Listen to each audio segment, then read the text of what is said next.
is Alex Ward, and I'm an architect here in Los Angeles. I'm also chairman of the board of the Friends of the Los Angeles River. And we're standing right now on the 7th Street Bridge in downtown Los Angeles, directly over the LA River. Behind me you can see the skyscrapers of downtown. You can also see the double arches of the 6th Street Bridge. The 6th Street Bridge and the 7th Street Bridge are part of a family of 14 bridges that were built back starting in the 19-teens through the 1930s, when the city of Los Angeles was in an era of optimistic growth and expansion. And these bridges were, in some sense, the crown jewel of the infrastructure of downtown Los Angeles, built by the Bureau of Engineering under the guidance of Merrill Butler. Now, these bridges are part of the fabric of downtown Los Angeles. They're part of the history of LA. They're well known in movies. You've probably seen the car chase in Grease, the movie Grease, which happened right under these bridges. Terminator 2, of course, was shot in parts of the LA River. Chinatown, music videos by Madonna, the Red Hot Chili Peppers, all of those have taken advantage of these historic bridges in downtown Los Angeles. But the 6th Street Bridge is probably going to need to be replaced. And what I want to talk to you more about is the fate of the bridge, how that plays into the revitalization of the Los Angeles River that we're standing over right now, and the whole idea of infrastructure and what a new paradigm for infrastructure in this country would mean. How do we think about infrastructure, particularly the solid infrastructure of bridges, roads, in a new way, a way that I like to call infra-sculpture. We're now standing under the 6th Street Bridge, and you're looking back towards the viaduct that connects the bridge with the historic neighborhood of Boyle Heights. And this concrete structure over my head, it's about 75 feet in the air, is over a half-mile long concrete roadway, which makes the bridge and the viaduct the longest of all the bridge structures in Los Angeles. And you can see there are a lot of cracks in the columns and the patching in the concrete. And here's the problem. When this bridge was built in 1932, they brought the aggregate to make the concrete from a quarry in Piru, California. They brought it right here and mixed it all on site. And what they didn't know at the time was that the aggregate used in the concrete reacted with the rest of the ingredients to produce something called ASR, alkali silica reaction, which is a kind of a concrete cancer where the chemicals bond with water and the silica expands and turns into a kind of goo, a kind of clear gel. But since it expands and it's inside the concrete, it has nowhere to go. So the concrete cracks, more water gets in, and eventually the whole structure has the potential for failure. Now, this concrete cancer, this ASR, has advanced to a fairly serious level here in this structure.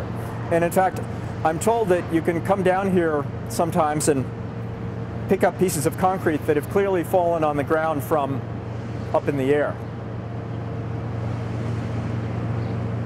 That's right, over my head. So, the good news is that this was the only bridge that used that particular aggregate, so it's the only bridge of the 14 that has this concrete cancer. But it looks like this bridge is beyond hope and will probably have to be torn down.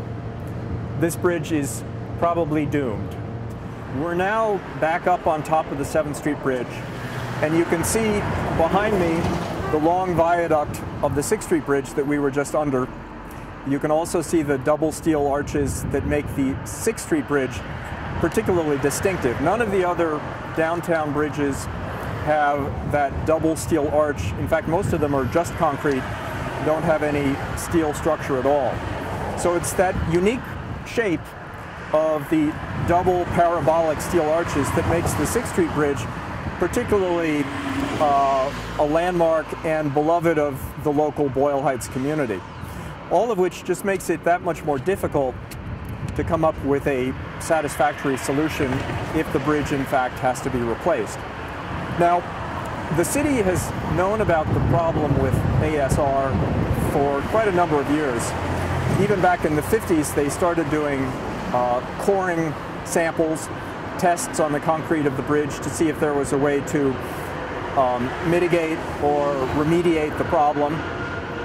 Just less than 2 years ago, they came out with a new study updating the status of the ASR cancer in the bridge and proposing different ways of dealing with the problem, either through repair to the bridge or, in fact, replacing the bridge altogether. And you'll see in some of the preliminary sketches that the city's produced some different ideas about what a new bridge might look like.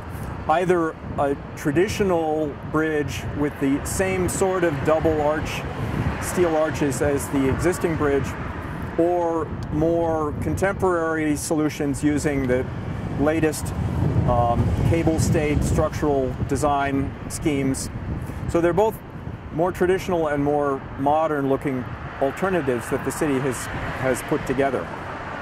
Now, a lot of people have asked, why is it not possible to just rebuild the bridge to look exactly the same way as it does now? And in fact, to even restore parts of the bridge that were eliminated a number of years ago because they were in such disrepair. And the issue here really is one of traffic safety. When the bridge was built back in the 30s, cars were smaller, trucks were lighter, vehicles traveled at slower speeds. So to rebuild the bridge now to modern standards, it would have to get wider. In fact, it would have to get about 25 feet wider in order to meet today's traffic safety standards. Now that's 25 feet on top of an existing 70-foot bridge to make it 95 feet wide. That means that proportionally it becomes a very different bridge, and to try and reproduce what's there now, it would only look approximately like what's there now. It would be basically a much fatter version of the same bridge and wouldn't really be an authentic reproduction. However, there are other alternatives.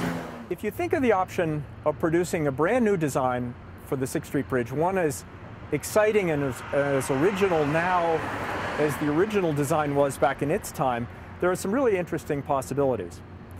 As we all know, bridges through history, like other forms of infrastructure, don't have to be just utilitarian. Occasionally, through imagination, through determination, a bridge or other infrastructure can rise to the level of a work of art. It can be more than just a utilitarian structure. Think of the Brooklyn Bridge, think of the Hoover Dam, think of the Golden Gate Bridge, think of the Great Wall of China. All of these are more than just infrastructure. They're more than just engineering. They become works of art. They become, in a sense, infrasculpture. And they become symbolic. They represent the aspirations of a city or a region or a people or a whole culture and civilization. We live in a brave new world of bridge design. All around the world, the combination of new technology that aids in the design of complex structures, plus a need for new bridges in developing cities and countries, and in fact a new adventuresome aesthetic. All of these factors have produced a whole new generation of exciting projects, both built and on the way. You only have to look as far away as the Bay Area, where there's a new replacement span of the Bay Bridge that's under construction, which is a dramatic structure. It's a very unusual center-supported suspension bridge. In Redding, California, the new Sundial Bridge over the Sacramento River has become an instant landmark and a major tourist attraction. And in Boston, the Bunker Hill Bridge, is also a cable-stayed bridge, is now virtually the symbol of the city on the evening news channels. The Millennium Bridge over the Thames in London, the Simone de Beauvoir Bridge over the Seine in Paris. I really could go on and on. So why not here in Los Angeles? Just imagine the possibilities. Someone once said that a bridge is like the beautiful necklace around the neck of a beautiful river. Now, looking down into the Los Angeles River, it takes a leap of imagination to think back to a time when this river, too, was in fact beautiful.